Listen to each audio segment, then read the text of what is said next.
On a été au spectacle hier soir et je viens les voir de plus près parce qu'on était très loin. C'est lequel votre préféré? Oh bah Philippe, bien sûr. Nous venons voir Philippe. Pourquoi Philippe et pas les autres? Mais parce que c'est un homme.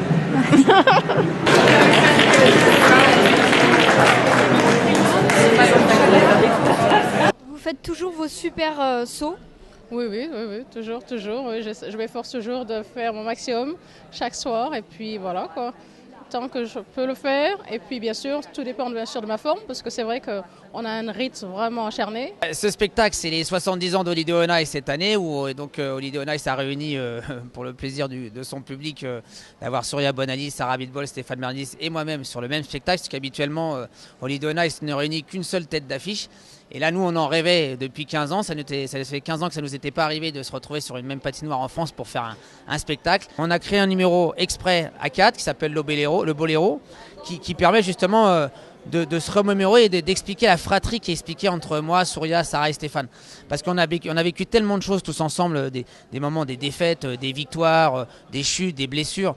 Et tout ça, les gens n'ont pas eu forcément le temps de le comprendre ou de l'entendre. On est ravis d'être à Tours pour ce beau spectacle d'Holiday on Ice et surtout d'être entre amis sur cette belle patinoire avec un beau numéro du Boléro. Le public répond vraiment présent. Non.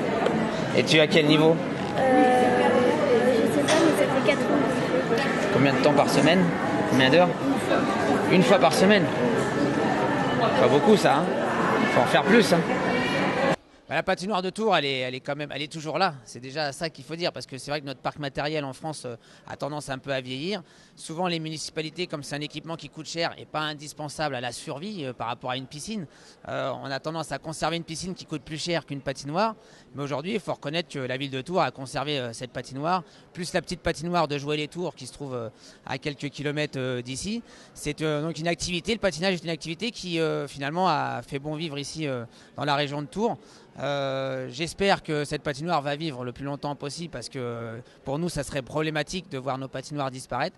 Il faut forcément faire des travaux de rénovation ou alors carrément reconstruire à travers des centres un petit peu plus socio-culturels sportifs, ce qui forcément amène à une meilleure exploitation des équipements.